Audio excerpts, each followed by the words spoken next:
박상영, 박기환 후보자 참고인들에게 같은 걸 한번 물어보겠습니다. 수신료 분리 진수에 찬성합니까? 짧게 세 분 답변해 주실래요? 재정 안정화는 그 KBS 공영방송의 근간입니다. 지금 수신료 분리징수되면서 KBS가 위기를 맞고 있습니다.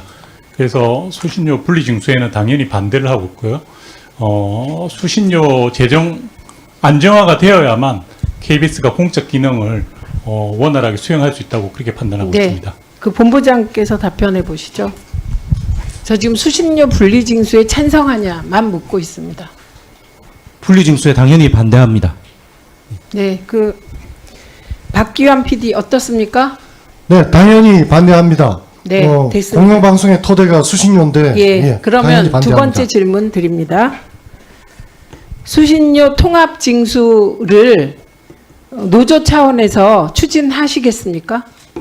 본부장님, 박상현 본부장님. 네, 언론노조 KBS 본부가 중심이 돼서 사내에 있는 직능단체 및 다른 노조와 함께 저희 사내적으로 수신료 TF를 꾸렸고 사측은 이번에 빠졌고요. TF의 의견을 저희 과방위에 전달을 한 적이 있습니다. 그 과정에서 사측을 설득할 생각도 있습니까? 노사협의회 때 박민 사장에게 그 수신료 통합 징수 방송법 개정안에 대한 의견을 물었었고 같이 하자라는 제안을 했지만 사측이 거절을 했습니다. 하지만 네, 알겠습니다. 거기까지 듣고요.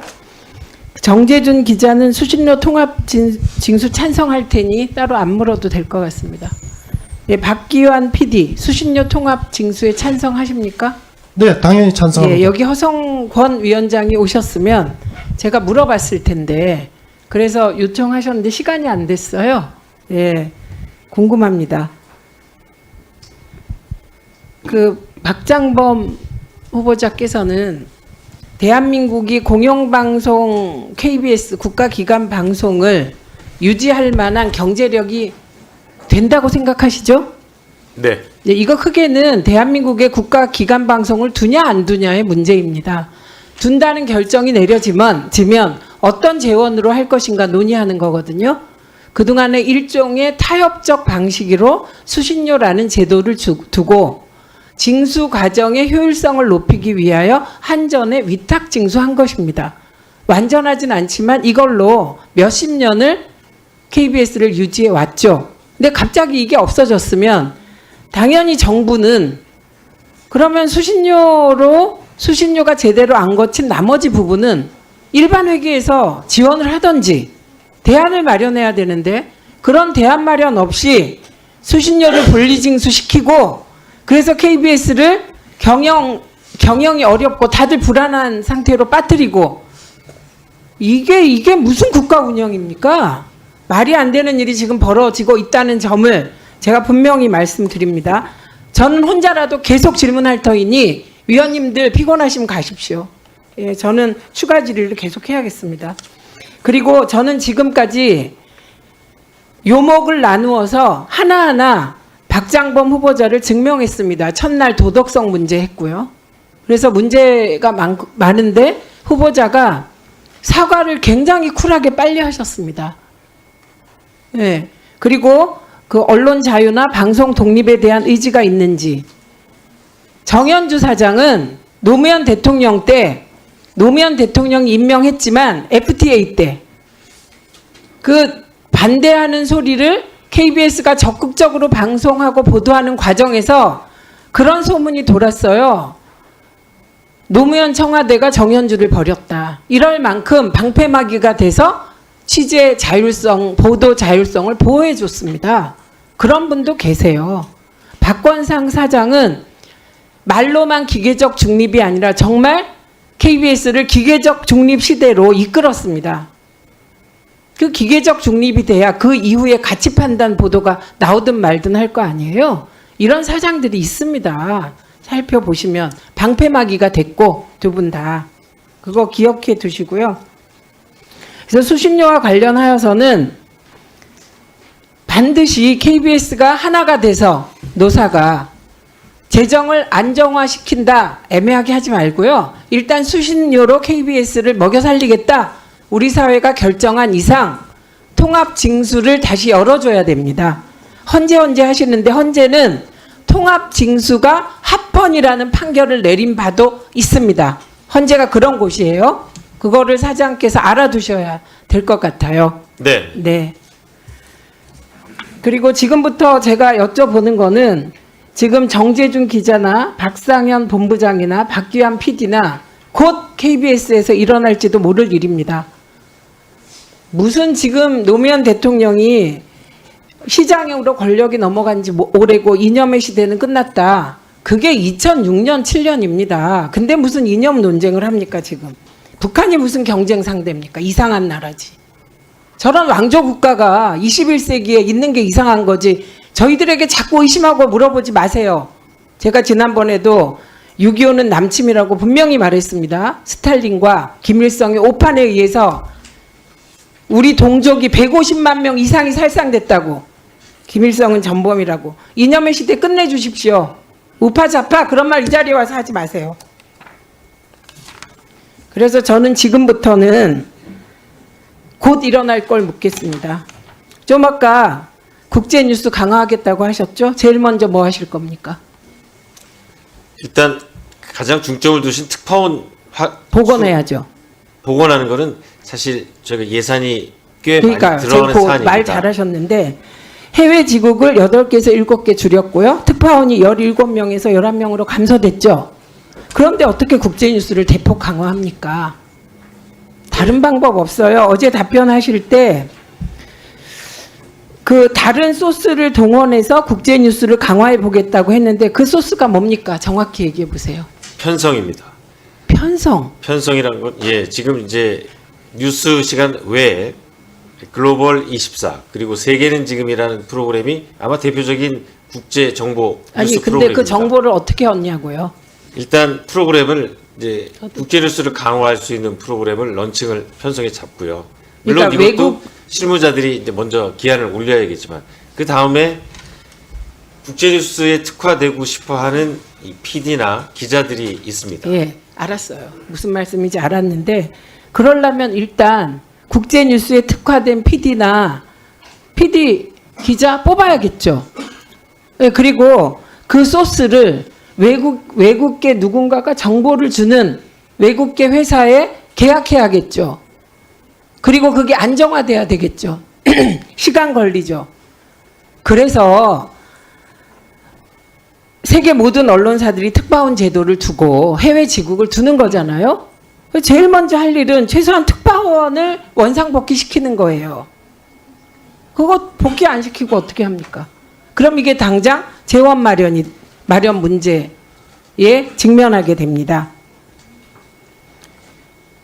이거에 대해서 그 박상현 본부장님 어떻게 생각하십니까? 국제 뉴스를 강화하려면 당연히 특파원 줄인 거, 해외 지국 줄인 거 합리적으로 검토해서 복원시켜야 되는 거 아니에요?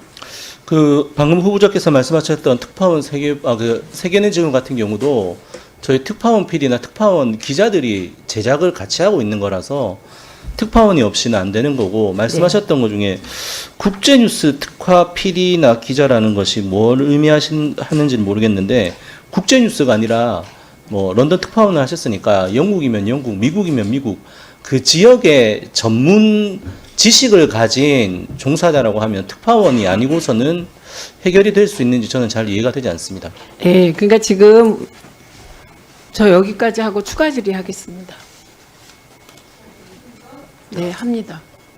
저는 네, 저 합니다.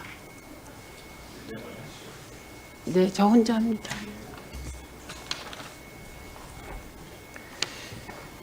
예, 그래서 비용 문제 당연히 나오겠죠. 예, 그러면 첫째, 수신료 통합 징수 추진해야 합니다. 예, 이거는 뭐 답 안 하셔도 좋아요. 곤란할 테니까. 전사적으로 추진하셔야 합니다. 국회와 의논하셔야 됩니다. 여야가 이 부분만은 협의해서 KBS의 재정 안정시켜줘야 됩니다. 이거 안 해주고 계속 100마디 얘기하는 거 아무 의미가 없습니다. 그거는 최영두 간사님이 같이 해주셨으면 좋겠습니다. 아니, 그게 수신료 통합 징수라니까. 둘밖에 아니요. 수신료 통합 징수 아니면 일반 회계 2개밖에 없어요. 그거는 좀 이따 질의하시고요. 예. 그 다음에 재정 안정성 방안과 관련하여 구조조정 하실 겁니까? 이건 답하셔야 돼요. 세 분도 주의 깊게 들으세요. 구조조정 하실 겁니까? KBS는 공기업이기 때문에 네. 법적으로 어렵죠. 구조조정이 거의 불가능. 네, 불가능하다. 그러면 저는 무리하게 안 하겠다는 걸로 저는 정리하겠습니다. 불가능하다고 하셨으니. 네. 예. 그 다음에 임금 삭감 하실 겁니까? 임금 삭감은 노조와 협의를 해야만 할 수 있습니다. 네. 그러면 노조 협의 얻으려면 비전을 얘기하고, 아, 이게 내가 미션 받고, 용산 미션 받고, 뉴스를 자주하지 않겠다는 신뢰를 얻어야 노조가 협상에 들어가 주겠죠? 그건 뭐 저는 가치 노조나 세계 노조 다 그럴 것 같습니다. 근데 위원장님, 임금 삭감을 이제 물어보셔서 제가 답을 하긴 했지만, 네. 평균 임금이 1억 원이 넘는 직장이긴 하지만 KBS가 지난 몇 년 동안 임금 인상이 거의 없었습니다. 그래서 사실 지금 저희 뭐 국민들의 비난을 들을 수도 있지만 임금 삭감, 이건 굉장히 명쾌한 거예요. 임금 삭감을 일방적으로 무리해서 하시겠습니까? 저 이걸 물어보고 있어요. 아, 네. 일방적으로 무리해서 할 수가 없고요. 노조의 동의가 없으면 불가능한 사안입니다. 예, 그러면 구조조정 무리해서 하지 않겠다. 임금 삭감 일방적으로 하지 않겠다. 이거 공개적으로 하신 말씀입니다. 그게 답도 아니에요. 이제 다 정해진 절차가 있기 때문에 제가 네, 강제할 그러면 수는 없습니다. 정확히 어제 예산을 선택과 집중 방식으로 글로벌 시장 예산에 집중하고 다른 부분은 효율화하겠다라고 말씀하셨습니다. 네. 효율화가 뭡니까? 여기서 어제 답변할 때 그 효율화가 무슨 뜻입니까?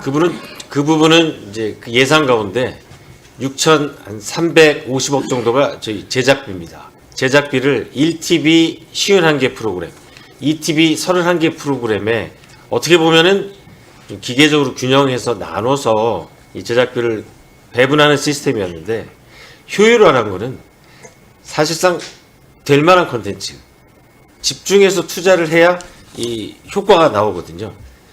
그래서 1TV, 2TV 대표 프로그램, 이른바 이제 대기획이라고도 부를 수도 있고요. 2TV 같은 경우는 이제 시청률이 좀 잘 나오는 프로그램을 할 수 있습니다. 거기에 대한 투자를 네, 많이 하겠다는 얘기입니다. 예, 제가 어제 질의응답을 보면서 그렇게 생각하시는 것 같았어요. 그런데 KBS가 SBS가 아니잖아요. 공영방송이잖아요. 국가기관 방송이잖아요. 돈 안 되는 프로그램도 만들어야 되잖아요. 그렇기 때문에 그 51개의 프로그램을, 그리고 31개의 프로그램 중에 어느 것에 선택과 집중을 하느냐에 따라 그 방송사의 철학이 드러나는 거 맞죠? 네, 어려운 네. 선택입니다. 예, 쉽지 않은 선택이죠. 이 부분과 관련하여 박상현 본부장 그 51개 프로그램, 31개 프로그램, 예, 그거 선택과 집중한다면 어느 프로그램이 제일 빨리 없어질 것 같습니까?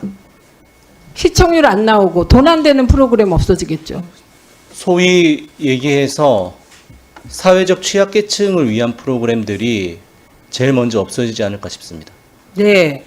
이게 박장범 후보자가 경영을 이제 하시게 되면 그냥 맞닥뜨릴 문제고, 만약에 소외계층 프로그램을 없애면 국회에 와서 그것 때문에 또 집중 포화될 그런 문제입니다.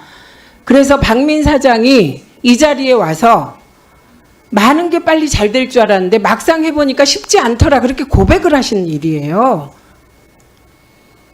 그래서 지금 제가 후보자가 답변하는 걸 보면서 매우 걱정이 많이 됩니다. KBS가 어떻게 갈까.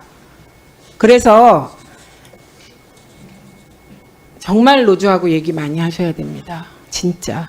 그래도 노조가 3개나 있잖아요. 그 3개 노조가 전부 소외계층을 위한 프로그램 없애자고 앞장서진 않을 거 아닙니까? 노조니까.